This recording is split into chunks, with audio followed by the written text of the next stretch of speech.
My name is Zhanna Nemtsova. I'm originally from Russia, but I moved to Germany 3.5 years ago. I'm a journalist, not by training. My major is world economics. So I worked in Russia for RBC television, which used to be Russian Bloomberg. So I was a financial market commentator. I commented on financial markets and currencies and world economy and all the stuff like that. And then I moved to Germany to join Deutsche Welle. It's a German international broadcaster, and I have my own project there. The title is Nemtsova Interview, not really original. And I interview people, politicians and opinion makers around the world in English and in Russian for two departments, for the Russian and for the English departments. And also I founded the Nemtsova Foundation for Freedom in Germany in honor of my late father, who was assassinated in Russia also more than 3 years ago in front of the Kremlin walls. I think that what is important right now is to support education. It's what we can do under current circumstances. So we actually this year in February launched the Boris Nemtsov Center for the Study of Russia in Prague in cooperation with Charles University, which is the biggest university in the Czech Republic. We are cooperating on this, so we are thinking how to develop it in a better way. Thank you for the invitation here at the Kennan Institute, so I can learn how you develop your center. It's very useful for me. And we had the Boris Nemtsov School of Journalism and Cultural Studies. It was for the first time when we held it, and I was leading this school. I led the school, and we trained 30 journalists from Russia, the post-Soviet countries, the United States and Europe. So we brought them together, and it was in Russian. So it was obligatory for non-Russian participants to be fluent in Russian. So we create a community of young journalists, not really accomplished ones. Some of them are, but not all of them. And we educate them, and we try to open some opportunities for them. So I think that's what we can do. It's not about major changes. It cannot be achieved without political reforms, but it's what we can do in the meantime. I don't know how long this in the meantime will last. It's difficult to predict. So education is the key factor. It's what we should do. Of course, it should be scaled up. We don't have the opportunity to do it now, but probably in the future. It's the political choice of our government, and we as voters, as citizens, we exercise no influence on our government because we don't have elections.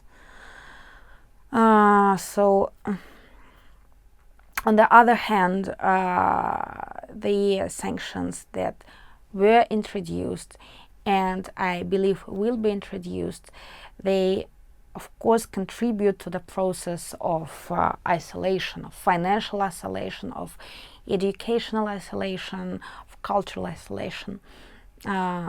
It's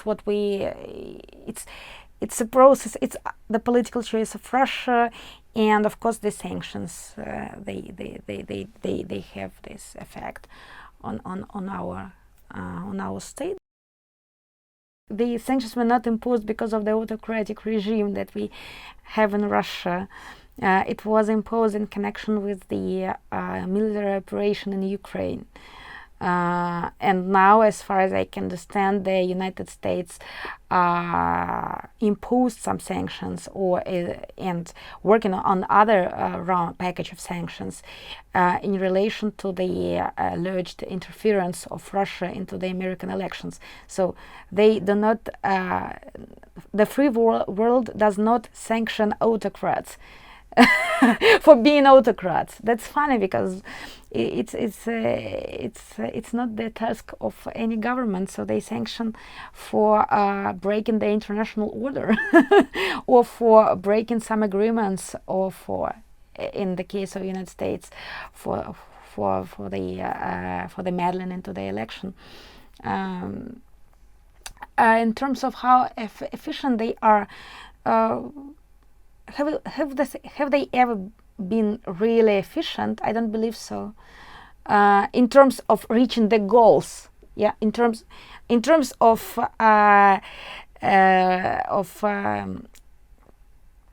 economic downturn, in terms of many other things. So they basically they achieve their goals which were not meant. So they they didn't achieve the goals. I mean, these sanctions related to the Ukrainian military operation, it didn't stop the war in Donbass. It did not stop the war. I don't know. It's very controversial whether they helped not to. They stopped Russia from conquering other parts of Ukraine. There are different opinions regarding this issue. I don't want to. I'm not an expert on that, but we don't have any peace in the eastern part, so that means that they are not efficient. Very easy. I don't know about the efficiency of of these new packages, because if you look on the Kremlin list that was published in January, it rose. It led to a lot of questions. Who drafted this list? Why these people were included on that list? Why people who left Russia a decade ago appeared on the list? So you have to be very careful. And second, important is the implementation. So I think that first you introduce the sanctions, then some people, if these are targeted sanctions, try to circumvent these sanctions, and there are a lot of tools to do so. I'm a person who likes to set up the goals, career goals, and to achieve these goals. In the Russian politics, you cannot either set or achieve any goals under the current regime. So it's it's like a venture, yeah. If you try to make comparisons, yes, with the world of finance. I'm not a venture capitalist in terms of politics. I think Alexei is a venture capitalist, and I wish him the best of luck. It's a very difficult choice, but I think that what I don't like about politics and about lots of politicians, that it lacks expertise. So they say things which their voters want to hear from them, and it lacks objectivity. That's why there is a clear line between politicians and experts. And politicians are fighting for power, and they have to be a bit biased on some things. I'm not a person like this. In the short run, I have no plans like this, because I want to be able to find a job. So I can come to Russia just to live, but I can't earn money in Russia and to do the things that I'm involved in and which I am interested in.